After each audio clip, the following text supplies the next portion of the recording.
दोस्तों, हमारे एक YouTube के सब्सक्राइबर ने हमें ये पूछा कि गोल्ड सिल्वर के ऑपरेटर होते हैं क्या? क्या आप इसके बारे में बता सकते हो? दोस्तों, मैं ज़्यादा तो ये वीडियो में आपको एक्सप्लेन नहीं कर पाऊँगा, लेकिन मैं इतना बताऊँगा कि गोल्ड सिल्वर के ऑपरेटर्स होते हैं और गोल्ड सिल्वर की कीमतों को मैनिपुलेट किया जाता है। दोस्तों, इनके ऑपरेटर्स इंडिया में नहीं, इंटरनेशनल मार्केट में हैं और हम आपको ये वीडियो के अंदर बताएंगे कि ये ऑपरेटर्स कौन हैं। लेकिन उससे पहले चलो एक बार देख लेते हैं गोल्ड, सिल्वर और डॉलर इंडेक्स का चार्ट हमें क्या बता रहा है। जैसे कि आप वीडियो के अंदर देख सकते हो, ये सिल्वर का डेली चार्ट है। हमने आपको हमारे वीडियो से ये बताया है कि सिल्वर ने राइजिंग ट्रेंड लाइन से ब्रेकडाउन दिया है। आप देख सकते हो कल जो तेज़ी सिल्वर के अंदर बनी है, ये तेज़ी ये राइजिंग ट्रेंड लाइन को रीटेस्ट करने आई थी। दोस्तों, महत्वपूर्ण बात ये होगी कि अगर ये ब्रेकडाउन फेल होना है तो सिल्वर को ये राइजिंग ट्रेंड लाइन के ऊपर निकलना पड़ेगा, तो ही ये ब्रेकडाउन फेल हो सकता है। और अगर सिल्वर ये राइजिंग ट्रेंड लाइन के ऊपर नहीं निकल सका तो सिल्वर में आने वाले दिनों में भी कंसोलिडेशन या फिर गिरावट आ सकती है। आप देख सकते हो कल भी सिल्वर के अंदर ऊंचाई से गिरावट आई है। उसी तरह से आप देख सकते हो सिल्वर डेली चार्ट के ऊपर 200 दिनों के सिंपल और एक्सपोनेंशियल मूविंग एवरेज के नीचे भी है, यानी कि ये तेज़ी के अंदर अभी भी सिल्वर 200 दिनों के सिंपल और एक्सपोनेंशियल मूविंग एवरेज के ऊपर क्लोज नहीं हो पाया है, जो सिल्वर के लिए अब तक खतरे की ही घंटी है। तो दोस्तों, मैं क्लियर करना चाहता हूँ कि अगर सिल्वर ये राइजिंग ट्रेंड लाइन और 200 दिनों के सिंपल और एक्सपोनेंशियल मूविंग एवरेज के ऊपर आने वाले दिनों में क्लोजिंग देता है तो ही हमारा नज़रिया सिल्वर के अंदर बदल सकता है। हमारा नज़रिया सिल्वर के अंदर मंदी का है और हम अभी भी इसे कायम रख रहे हैं। हमने आपको अभी ये क्लियरली बताया है कि सिल्वर अगर ये राइजिंग ट्रेंड लाइन के ऊपर उसी तरह से 200 दिनों के सिंपल और एक्सपोनेंशियल मूविंग एवरेज के ऊपर क्लोजिंग देता है तो ही हमारा नज़रिया बदल सकता है। उसी तरह से आप देख सकते हो सिल्वर को डेली चार्ट के ऊपर जहाँ से उसके अंदर गिरावट की शुरुआत हुई थी, वहाँ से जो फॉलिंग ट्रेंड लाइन आ रही है कंटिन्यूसली रेजिस्टेंस का काम कर रही है। सिल्वर ने ये फॉलिंग ट्रेंड लाइन को अभी कल तीसरी बार टच किया है। दोस्तों, ज़्यादातर समय जब कोई भी कमोडिटी या फिर इंडेक्स फॉलिंग ट्रेंड लाइन को तीसरी बार टच करती है तो ज़्यादातर समय गिरावट आती है। अब हमें ये देखना है कि सिल्वर के अंदर ये फॉलिंग ट्रेंड लाइन को तीसरी बार टच करने के बाद गिरावट आती है कि नहीं, ये हमें आने वाले दिनों में पता चल जाएगा। जैसे कि हमने आपको वीडियो में ये क्लियरली बताया है कि हमारा नज़रिया अभी भी सिल्वर में तेज़ी का नहीं है। हमारा नज़रिया तेज़ी का कब होगा ये भी हमने आपको वीडियो के अंदर एक्सप्लेन किया है। अभी जो चार्ट आप वीडियो के अंदर देख रहे हो, ये गोल्ड का 4 घंटे का चार्ट है। हमने ये चार्ट आपको लगातार दिखाया है। आप देख सकते हो जिस राइजिंग ट्रेंड लाइन से गोल्ड ने ब्रेकडाउन दिया था, ये ब्रेकडाउन के ऊपर गोल्ड अभी आकर बंद हुआ है, तो ये गोल्ड के लिए थोड़ा पॉजिटिव है। लेकिन हमने हमारे मेंबर्स ओनली वीडियो में जो हमने सिर्फ मेंबर्स के लिए बताया था, उसमें क्लियरली कहा था कि ट्रेंड तभी चेंज होगा जब गोल्ड $2064 के ऊपर क्लोजिंग देगा। तो दोस्तों, ये ब्रेकडाउन तो फेल हुआ है, लेकिन हम गोल्ड का $2064 के ऊपर क्लोजिंग का इंतज़ार करना चाहेंगे हमारा नज़रिया चेंज करने के लिए। यानी कि हमारा नज़रिया अभी भी मंदी का है और तेज़ी का नहीं है। अगर गोल्ड $2064 के ऊपर क्लोजिंग देता है तो हम हमारा नज़रिया चेंज कर सकते हैं। गोल्ड सिल्वर के ऊपर हमारा नज़रिया अभी भी तेज़ी का इसीलिए नहीं है क्योंकि आप देख सकते हो डॉलर इंडेक्स ने फॉलिंग ट्रेंड लाइन से ब्रेकआउट दिया है और ये ब्रेकआउट देने के बाद से डॉलर इंडेक्स एक रेक्टेंगल पैटर्न के अंदर कंसोलिडेट हो रहा है। हमने हमारे कल के वीडियो में भी आपको क्लियरली बताया था कि डॉलर इंडेक्स जब तक ये रेक्टेंगल पैटर्न से ब्रेकडाउन नहीं देता है, हम हमारा नज़रिया गोल्ड सिल्वर के अंदर तेज़ी का नहीं करेंगे। क्योंकि दोस्तों अगर डॉलर इंडेक्स ने ये रेक्टेंगल पैटर्न से ब्रेकआउट दिया तो वो गोल्ड सिल्वर के लिए अच्छा संकेत नहीं होगा। तो हम आपको क्लियरली बता रहे हैं कि ये जो रेक्टेंगल पैटर्न के अंदर डॉलर इंडेक्स कंसोलिडेट कर रहा है, इससे ब्रेकआउट या फिर ब्रेकडाउन आने पर ही अगला मूव गोल्ड सिल्वर के अंदर आने वाला है। यानी कि दोस्तों अगर ब्रेकडाउन आता है तो गोल्ड सिल्वर के अंदर तेज़ी बनेगी, लेकिन अगर डॉलर इंडेक्स में ब्रेकआउट आता है तो गोल्ड सिल्वर के अंदर गिरावट फिर से एक बार आ सकती है। चलो अब ये वीडियो से पता करने की कोशिश करते हैं कि ये ऑपरेटर्स जो गोल्ड सिल्वर की कीमतों को मैनिपुलेट करते हैं वो कौन होते हैं और क्या इनका डेटा हमें पता चल सकता है। यानी कि ये गोल्ड सिल्वर के अंदर अभी क्या कर रहे हैं, ये डेटा हमें क्या पता चल सकता है कि नहीं, ये हम ये वीडियो से पता करने की कोशिश करेंगे। जैसे कि आप वीडियो के अंदर देख सकते हो, गोल्ड सिल्वर के मैनिपुलेटर्स यानी कि ऑपरेटर्स होते हैं सेंट्रल बैंक्स। और दोस्तों इसमें सबसे बड़ी सेंट्रल बैंक जो गोल्ड की कीमतों को मैनिपुलेट करती है वो है फेडरल रिजर्व, जो कि अमेरिका की सेंट्रल बैंक है। दोस्तों सेंट्रल बैंक के अंदर अमेरिका की फेडरल रिजर्व सबसे स्ट्रॉन्ग सेंट्रल बैंक है और इनके एक डिसीजन से पूरा दुनिया का फाइनेंशियल सिस्टम हिल जाता है। तो फेडरल रिजर्व सबसे बड़ी सेंट्रल बैंक है जो गोल्ड सिल्वर की कीमतों को मैनिपुलेट करती है। लेकिन दोस्तों ये डायरेक्टली गोल्ड सिल्वर की कीमतों को मैनिपुलेट नहीं कर सकते, तो ये मैनिपुलेट करते हैं बुलियन बैंक से जो गोल्ड सिल्वर के अंदर काम करते हैं।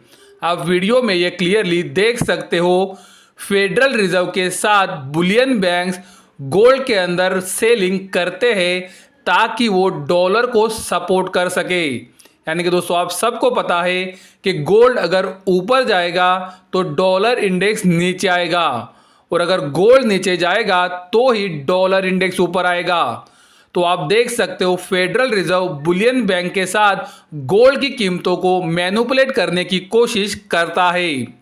अब ये बुलियन बैंक्स के अंदर दोस्तों आते हैं दुनिया के सबसे बड़े बैंक्स जैसे कि HSBC, JP Morgan, Citibank, Goldman सैक्स, ICBC, स्टैंडर्ड बैंक और UBS।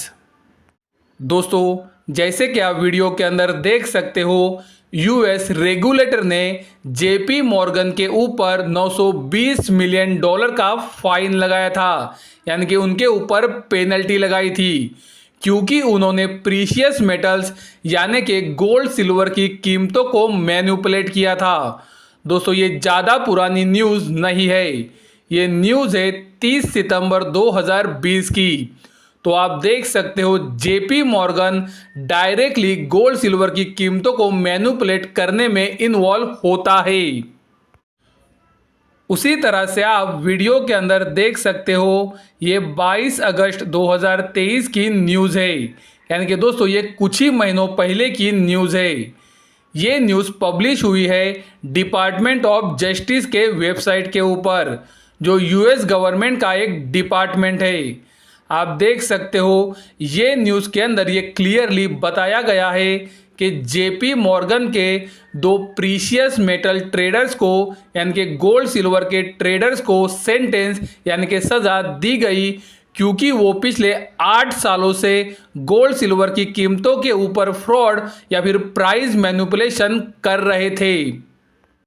तो दोस्तों अभी आपको पता चल गया होगा कि गोल्ड सिल्वर की कीमतों को कौन मैनिपुलेट करता है।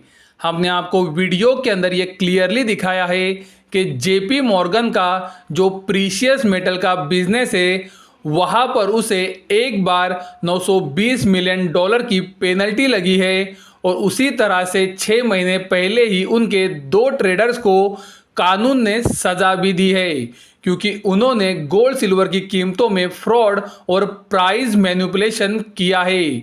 तो दोस्तों आप इसे क्लियरली देख सकते हो कि गोल्ड सिल्वर की कीमतों को कौन मैनिपुलेट करता है और इनके ऑपरेटर्स कौन हैं। अब सबसे महत्वपूर्ण सवाल, गोल्ड सिल्वर के ये जो प्राइस के मैनिपुलेटर्स है या फिर ऑपरेटर है, क्या इनका डेटा हमें पता चल सकता है? क्या हमें पता चल सकता है कि गोल्ड सिल्वर के ऑपरेटर्स और मैनिपुलेटर्स ने गोल्ड सिल्वर के अंदर क्या पोजीशन बनाई है? तो इसका जवाब है हाँ, ये डेटा हमें पता चलता है। हमने आपको हमारे वीडियो से लगातार बताया है कि अमेरिका के अंदर गोल्ड सिल्वर का फ्यूचर का डेटा आता है और ये फ्यूचर डेटा के अंदर एक सेक्शन है कमर्शियल्स का। हमने आपको क्लियरली बताया है कि कमर्शियल वाले मतलब स्मार्ट मनी, और इन्हें स्मार्ट मनी इसलिए बोला जाता है क्योंकि गोल्ड सिल्वर के कमर्शियल्स में आते हैं गोल्ड सिल्वर के प्रोड्यूसर्स, मर्चेंट, प्रोसेसर, यूज़र और स्वैप डीलर्स। अगर आप गूगल पे जाके सर्च करोगे कि गोल्ड सिल्वर के स्वैप डीलर्स कौन हैं, तो आपको पता चलेगा कि गोल्ड सिल्वर के स्वैप डीलर्स में आते हैं दुनिया के सबसे बड़े बुलियन बैंक्स, और ये बुलियन बैंक्स के अंदर आते हैं जेपी मॉर्गन, गोल्डमैन सैक्स और सिटी बैंक। दोस्तों हमने आपको जेपी मॉर्गन के 2 केसेस दिखाए हैं जहां पर जेपी मॉर्गन को पेनल्टी, उसी तरह से उनके एनालिस्ट को सज़ा दी गई है क्योंकि उन्होंने गोल्ड सिल्वर की कीमतों को मैनिपुलेट और फ्रॉड किया है। तो दोस्तों हम तो आपको हमारे वीडियो से ये लगातार बताते आ रहे हैं कि अमेरिका के अंदर जो ये गोल्ड सिल्वर का फ्यूचर का डेटा आता है वो बहुत ही महत्वपूर्ण है और ये ज़्यादातर समय अगले हफ्ते का ट्रेंड डिसाइड करता है। दोस्तों मैं क्लियरली बताया हूँ कि ज़्यादातर समय, ना कि हर समय। हमने आपको ये भी बताया है कि अगर आप गोल्ड सिल्वर के अंदर रेगुलरली काम करते हो तो आपको ये डेटा बहुत ही मदद कर सकता है, क्योंकि दोस्तों हमने ये वीडियो के अंदर आपको ये प्रूव करके दिखाया है कि गोल्ड सिल्वर की कीमतों को जो मैनिपुलेट करता है उनका डेटा भी ये गोल्ड सिल्वर के फ्यूचर डेटा में इंक्लूडेड रहता है, तो आपको उनकी पोजीशंस पता चल सकती है। दोस्तों हमने एक स्पेशल वीडियो बनाकर हमारे दिसंबर महीने का पूरा एनालिसिस जो हमने सिर्फ मेंबर्स को दिया था वो हमारे यूट्यूब के व्यूअर्स को भी दिखाया था। ये वीडियो के अंदर हमने आपको ये क्लियरली दिखाया था कि गोल्ड सिल्वर का फ्यूचर का डेटा किस तरह से अगले हफ्ते का ट्रेंड डिसाइड करता है। अगर हमारे कोई यूट्यूब के मेंबर्स ये वीडियो को देख रहे हैं तो वो कमेंट्स के अंदर बता सकते हैं कि गोल्ड सिल्वर का ये फ्यूचर का डेटा काम करता है कि नहीं करता है। हम जो एनालिसिस आपको गोल्ड सिल्वर का फ्यूचर के डेटा के एनालिसिस से देते हैं वो अच्छा होता है कि नहीं होता है। तो अगर कोई हमारा मेंबर ये वीडियो को देख रहा है तो हम उनसे रिक्वेस्ट करेंगे कि आप वीडियो के ऊपर कमेंट करके ये बताएं कि गोल्ड सिल्वर का ये जो फ्यूचर का डेटा है उसका एनालिसिस हम जो आपको हर सैटरडे देते हैं वो कैसा रहता है। दोस्तों अगर आप में से किसी को गोल्ड सिल्वर के ये फ्यूचर के डेटा का एनालिसिस चाहिए तो आप हमारे चैनल के मेंबर बन सकते हो। दोस्तों आपको वीडियो के नीचे ज्वाइन का बटन दिख रहा होगा, ये ज्वाइन बटन के ऊपर क्लिक करके और एक छोटा पेमेंट करके आप हमारे चैनल के मेंबर बन सकते हो। अगर किसी को ये ज्वाइन का बटन नहीं दिख रहा है तो हम डिस्क्रिप्शन के अंदर उसी तरह से ये वीडियो के कमेंट सेक्शन में भी ज्वाइन का लिंक आपको दे रहे हैं, तो ये ज्वाइन लिंक के ऊपर आप क्लिक करके और एक छोटा पेमेंट करके हमारे चैनल के मेंबर बन सकते हो। दोस्तों हम आपको क्लियरली बताएंगे कि अगर आप गोल्ड सिल्वर के अंदर रेगुलरली काम करते हो तो ये डेटा बहुत ही महत्वपूर्ण है और ये आपको मदद कर सकता है। दोस्तों एक बार मेंबरशिप लेके ये डेटा का एनालिसिस देखने में कोई भी प्रॉब्लम नहीं है। अगर आपको ये डेटा एनालिसिस अच्छा नहीं लगता है तो आप अगले महीने हमारी मेंबरशिप को कैंसिल भी कर सकते हो। लेकिन दोस्तों हमने आपको ये वीडियो के अंदर ये क्लियरली प्रूव करके दिखाया है कि गोल्ड सिल्वर के ऑपरेटर्स होते हैं और इनका डेटा हमें पता चल सकता है। तो अगर ये डेटा आपको भी देखना है तो आप हमारे चैनल के मेंबर एक बार तो बन सकते हो। और अगर आपको हमारा एनालिसिस अच्छा नहीं लगता है तो आप हमारे मेंबरशिप कैंसिल भी कर सकते हो। भारतीय समय अनुसार शाम को 7 बजे हर शनिवार को ये गोल्ड सिल्वर के फ्यूचर का डेटा एनालिसिस आया करेगा, जिनमें गोल्ड सिल्वर के ये ऑपरेटर्स और प्राइस के मैनिपुलेटर्स का डेटा भी होता है। ये वीडियो आपको कैसा लगा हमें कमेंट द्वारा ज़रूर बताएं। अगर वीडियो पसंद आता है तो वीडियो को ज़रूर लाइक करें, चैनल को सब्सक्राइब करें और वीडियो को अपने दोस्तों और पहचान वालों के साथ शेयर करना ना भूलें, ताकि ये जानकारी आपके साथ उनको भी पता चल सके। वीडियो देखने के लिए धन्यवाद। Thank you.